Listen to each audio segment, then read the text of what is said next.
Hello everyone, I am Tacet, and today I'm going to be going over the Stoned in the Spire event in which the Obsidian Golem is added to the game. So let's go over to that. Obsidian Golem is making up for something that has not been in the game for a couple months now. A couple months back, they ended up switching the construct and making two different sections out of the mechs and then constructs. For the longest time, there has been nothing that can do double damage to constructs, but now that the Obsidian Golem has been added to the game, he is now the only troop with anything that scales to 2 times on constructs. Both his ability and his trait will be able to do that. So as far as his ability, he's really similar to that of Lava Elemental. He explodes a gem, then deals damage to the first enemy, boosted by reds at a really high 4 times ratio. And then it deals triple damage if the enemy is a construct.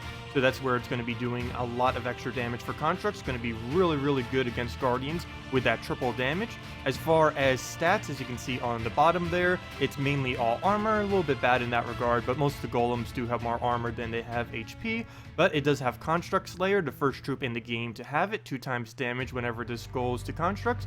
It has Big, which will give it a little bit more HP, and it has Stone Skin. As far as Obsidian Golem compared to the Lava Golem, you will likely be using the Lava Golem in any case in which you aren't battling a construct. If you are battling construct, you'll likely want to go with Obsidian Golem, but if you're not, you'd pretty much always want to stay with the Lava Elemental, or the Lava Golem. So for the most part, he's mainly just to counter out all of the guardians whenever you see them a lot, and any of the few other constructs that you may see. He's even a construct himself, so he kind of counters out himself in a way as well. And if you ever need anything with brown purple, as far as current stuff that can be traded with brown purple, Bone Dragon, Keeper of Souls, or Sybaris is probably your 3 best bets to go with those trade stones, as well as trading up himself, because you'll be able to get that stone skin by doing so. So let's go into a team or two with him.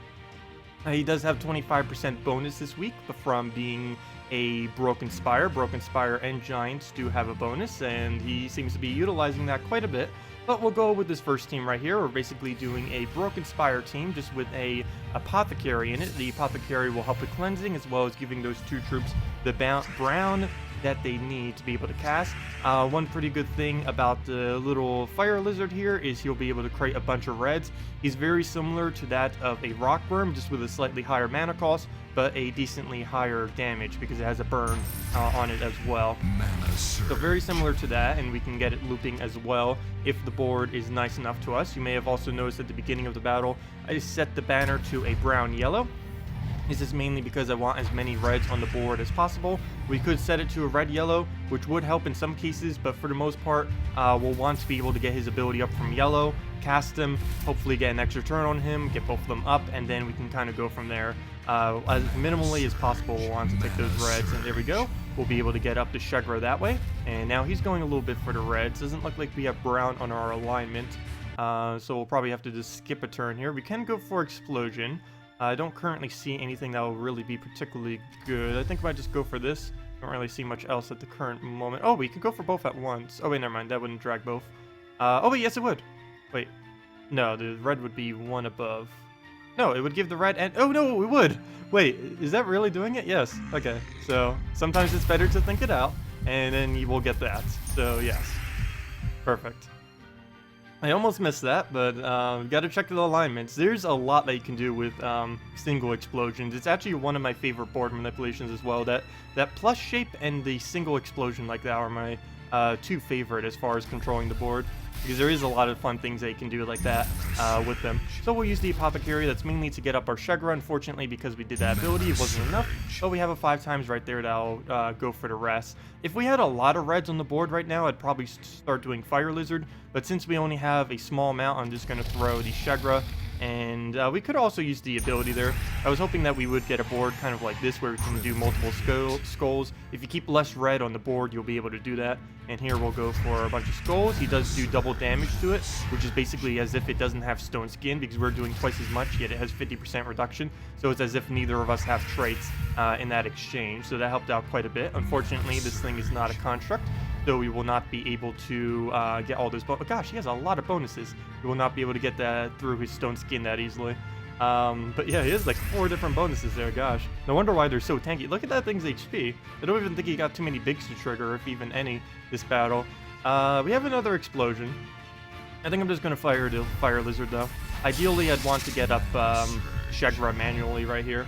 And if we would have gotten a red extra turn, that would have been great. Unfortunately, he just denied some of our reds, plus we didn't get the mana, and there he goes denying all of our reds with his ability, so it's going to be a little bit annoying as far as doing anything with red now. I'll probably just kind of let them sit there. We'll let him tap on skulls. We do have stone skin, so any damage he's doing is going to be very, very minimal. Convert this over. That also cleanses all of our allies, which we don't really have to worry about. Neither of them have a stats effect. Shegra, we don't really need to do yet. There's very, very few reds on the board, which is going to be happening a lot, which is why we didn't set our banner to red, so we could just take yellow instead. Okay, so he'll probably get a skull somewhere out of this. I'll let him. He'll take it right there. Get some out off the board that we actually need to get off, so that's good. Not really a lot of reds. I think I'll fire the lizard and then try a Shegra and see how that goes. Of course, that lizard does place burn on any of the enemies that it hits. It doesn't have as good of a focus as the rock worm. The rock worm just keeps hitting the last group over and over and over again. But as far as spreading damage, the fire lizard is a little bit better for doing that. Overall, I'd still probably say rock worm is better for fire lizard. But if you particularly need reds on the board, of course you would go for something like a fire lizard. Plus it gets to cover 2 colors, whereas rockworm only covers 1, which is the main advantage of using a fire lizard over a rockworm, since the rockworm is restricted only to the brown gems. So we'll throw that down, hopefully get a turn, and it looks like we do miss it, giving him quite a bit of boardage. We can throw this ability. One slightly bad thing about using this with a Shegra though is it does deny all the reds. Of course we can get them back with the lizard, but we don't really have mana on the lizard, so can't really do that. I don't believe I'm missing any drops here, so we'll probably just go for Apothecary then. And we'll take it that way. I think either way I would have taken it there, would have gave him the brown, but he doesn't use it, so it doesn't matter if we give him a few. Ideally at this point we just want to skull him a few times, and that would be sufficient amount of damage for the win. Currently there is no alignment on the board though, not even any that we can... Oh yes, there is one that we can explode. We can do it right there. But no extra turn or anything like that, so I guess we'll go for this one. Just focus on a bunch of mana, try getting him back up, gets 5 of his mana back. So a little bit right there. Just need to poke him one more time and then we're good to go into the next battle. Come on, Skull! No! Oh well, Apothecary will hopefully end it with his ability or something.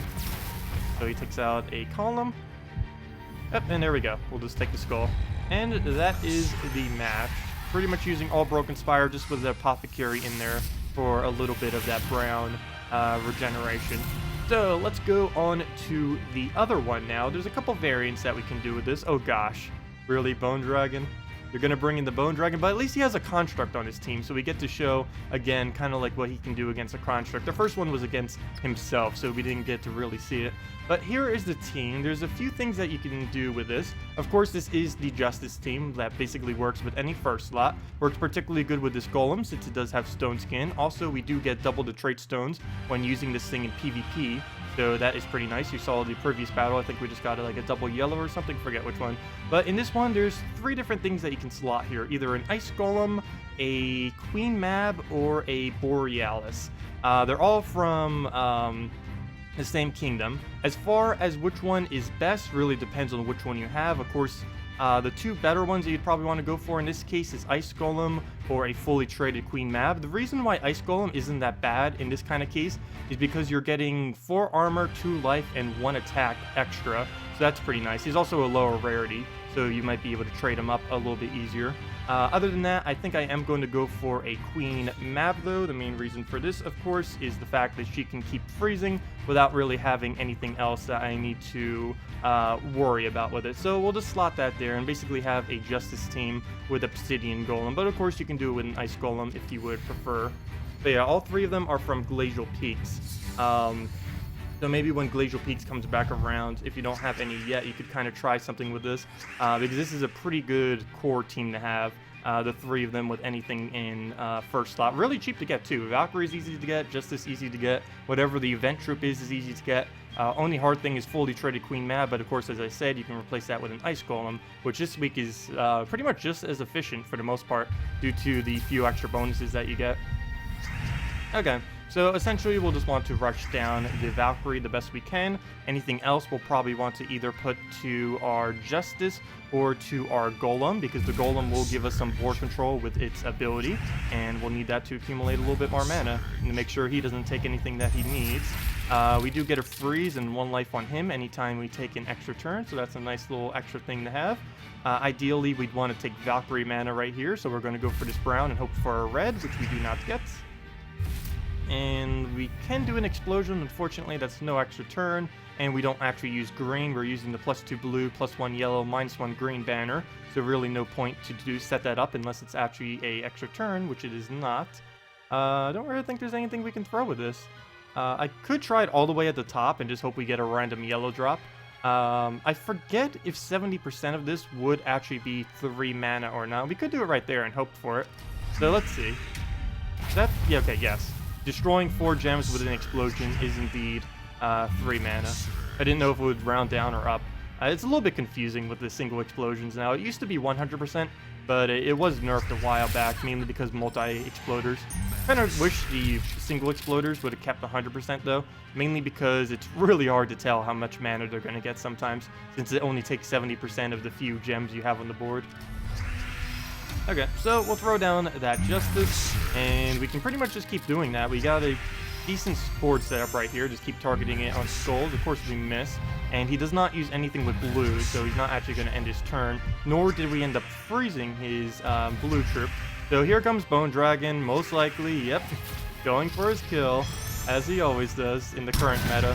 Well, there he goes, and whoa, what are you doing, Bone Dragon? Well, that is pretty much our death. Good job, Bone Dragon. Good job, good job. Well, we need to do one more now because of that. Good job, Bone Dragon. Ruining another video now. I don't mind showing the loses. I know I sometimes get like the dislikes and stuff whenever I like do horrible on a battle, but I think it's nice showing the losers just to kind of see like everything that can happen. I'm not going to win like every single time. Depending on the kind of teams we did, if we were to build them, we could win almost every time, but most of them tend to go a little bit slower. Anyways, we will be able to utilize this again. It does have a construct, so we are going to be able to get those 2 times damage on it if we can kill out this plague, which shouldn't be too hard. We end up getting a quick Valkyrie this time, a lot quicker than we did the previous battle. The only problem is, oh, nope, we got alignment. Thanks to that drop right there, otherwise we would not have had it. And we can kind of get Justice going again. Hopefully we won't give him a good board. He does have something on blue that can be frozen, so that will help us out a lot. Whenever you're using this team, it is really nice to have a freezable blue troop on the enemy team, because you're going to be putting a lot of blues on the board, and anytime they're frozen on blue, they will lose their turn. Or at least when they try taking a turn, like right here, he's going to lose his turn, even though he should have. He still gets the entangle and everything. So we won't be able to skull him, though if we can somehow do 1 damage, we'll do 2 because of the construct bond, so we'll kind of just have to wait that out until it goes off of him. So we'll just start getting a little bit more Valkyrie. No point in doing Queen Mab yet. Oh, didn't see that skull right there. And of course he gets to retangle on the troop. Well, we'll just get Valkyrie back up. It looks like we actually had enough that turn to do Queen Mab. Unfortunately, he did just go for blues, which made it impossible. And now we do have the ability to skull. Unfortunately, we do not have a skull available, so we'll likely just have to hit at a bunch of reds and utilize his actual ability, which does triple damage to constructs, and of course he is a construct. So we'll throw that down. Let's see, which one of these few? We'll probably put it right here. So we'll get that, and there goes the Virtue of Humility in a single shot. Really, really good hard counter to any construct you will ever see. If you are having any troubles with Guardians that are in like 2nd or 3rd slot, or even 1st slot, like Humility 1st slot or stuff like that, this is definitely the way to go to demolish them like crazy. Any team that does not have constructs, on the other hand though, you'll likely just want to use a Lava Golem or Lava Elemental. I forget which one it's actually called. But you'll want to use that instead, the other one for Broken Spire, because against anything that is not a construct, the other one will be stronger, whereas he just is a main counter to anything construct related.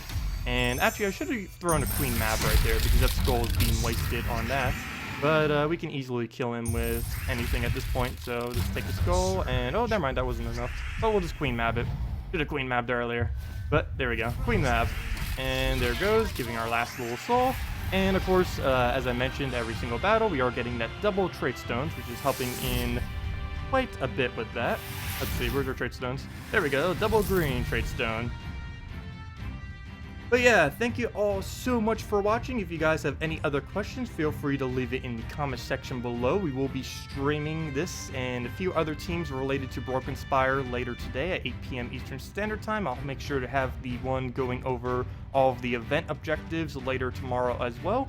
Anyways, thank you all so much for watching and have a wonderful day.